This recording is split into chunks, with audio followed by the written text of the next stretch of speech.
Otis, I want you to come up here with me if you can. Now, Otis Mathis and I went to Lansing, what was it, on Martin Luther King's birthday. No, it was actually January 15th. Y'all went up both times. It was actually January 15th. We went to Lansing to participate in an educational hearing that dealt with Detroit Public Schools and the Education Committee in the state of Michigan from the state of Lansing, the legislature, and whether or not Bob, the emergency financial manager, should not only be continue to be the financial manager, but also take over the academics portion of our school district. And I want Otis Mathis to just talk a little bit about how that's going, and then what you're doing as a school board president to help improve the situation. Well, first of all, I want to thank you, for inviting me. No problem. And if you had one of these flyers, front and back, information, a little information I collected on DPS. I've been on the school board since January of 08 and got elected about 3 weeks ago as the president of the board. So I'm that second wave of start of changing the elected board to new board members. And one good thing for me, as people have said, is that I'm retired. I retired, this year it's been 15 years from Wayne State University. So I had the free time, I had the free time to spend time on the board. And I said at the end of 08, I would not spend as much time and as much money, because you don't get paid a $30 stipend at board meetings pretty much. So, but I started doing a lot of research. I went back actually to 93, 94 school year, because I couldn't figure it out. And they'll call me a young man. My oldest will be 39 this year. My baby will be 35. And oldest and youngest is married. In the middle, not married, no kids, but I have 6 grandkids. Still young to me, bro. And so it's been a while since I was involved in the schools. I'm a graduate of Southwestern, my wife Catholic, then Southwestern, and my children Southwestern. So it's been a while since I had been inside of a school building with grown kids, and none of my grands live in Detroit. Half of them live out of state. So I started doing research. What is this about DPS? I won this seat. And as I did the research, one thing happened. I'm a Vietnam-era veteran. I came home in '78. And someone said to me is that it takes 20 years to change habits and minds. In 1978, I came home. And as I was doing my research, in 1998, the number of students in DPS is increasing. And it's documented. And I wasn't that savvy, and I didn't have the internet since the 80s, but I wasn't into emails and things. Couldn't figure out how to get in the archives or the papers without paying. I ain't spending my money like that. And someone told me, you got a library card. Your library number allows you to get into the archives of Detroit News and Free Press and other things for free.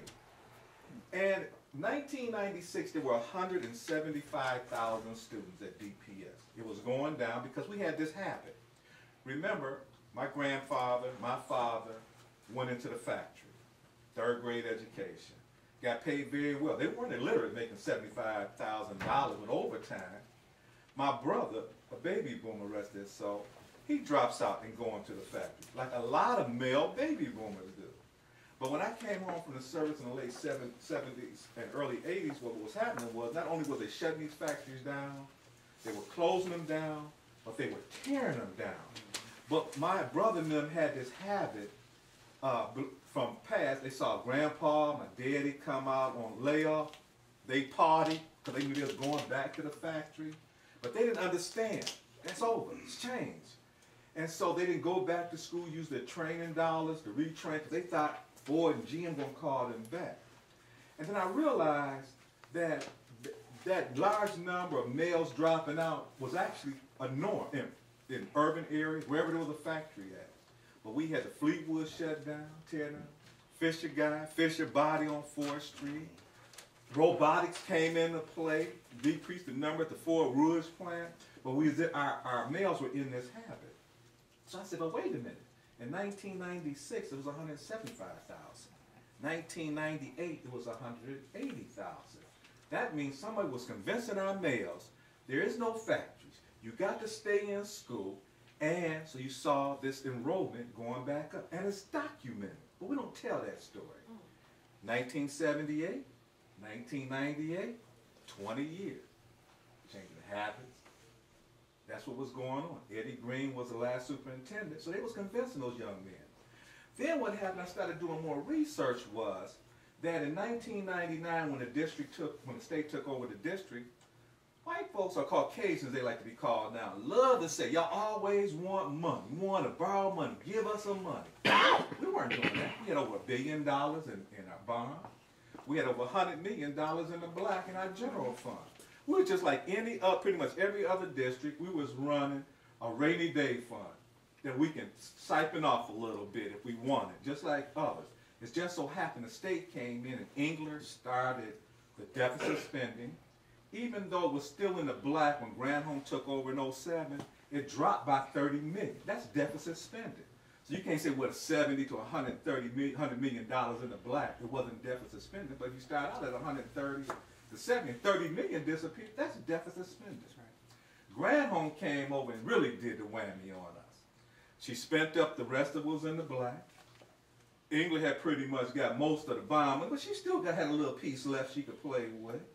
And another thing was that she did not decrease the number of employees and continue that deficit spending. It was firing. Because you know what? Other districts did the same thing. And you found out in December of last year, Dearborn laid off over 300 staff. That means they had been deficit spending. The difference is it wasn't a 7-year state takeover. So when Granholm, the people voted to say, give us our right back to vote, for elected board, she goes out and borrows $210 million. I didn't realize that how much. I always said $200 million until a new reporter a couple weeks ago, been here a few months, calls me up. So she first got here, Detroit News. She said, you started this $200 million. I was just curious. I heard you mention it a couple of times. So she went and checked the treasury. It was in the Detroit News a couple weeks ago. Granholm initially borrowed $210 million in 2004. Not reducing the staff, so you're still spending at the deficit level, and then you throw in another $210 million on top of it. So the reporter said, you know, it was a short-term loan in 2004.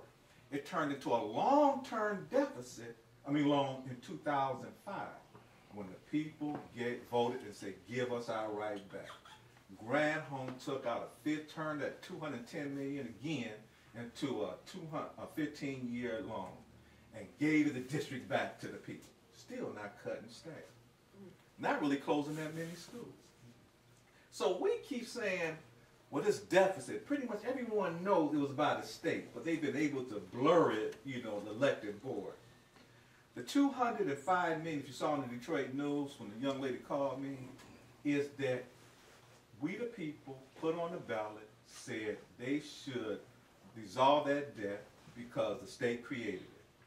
She said the treasurer told her they cannot relieve us of that debt. For the simple reason is it turned into bonds, and they sold the bonds. And the reporter said, if you read the article, we owe $180.5 million. We've been paying, I thought, $15 to $20 million a year since 06. We have paid about $70 million on that bond. And it's only went down $30 million. That's better than long shotting at I'm going to break your legs, your arms, and beat your mama up if you don't give me 50 cents on the dollar. Then he said he can't sell it because they sold the bonds. I said, well, did you ask who they sell the bonds to? Because 50 cents on the dollar, I like to get in on that action since I'm paying it with my property taxes. She said no, she didn't think to ask that question. So my research was that there was really no data from the state takeover. And I tried to figure out, I got too much time on my hand. I tried to figure out what happened. See, in 1999, when David Adam, where I retired from, he was the president when I left. He's a brick and mortar. Everybody knew David Adam was a brick and mortar man. In my days as a student and working there, you can go in the middle of the court, lay on the grass, and listen to acoustic guitars. When David Adam came after Bonner, all that turned into cement. You walked down the hall of Wayne State University. But there was one building he couldn't get. He turned McKenzie Hall into a parking structure with Barnes & Noble. he turned the McDonald's and things that was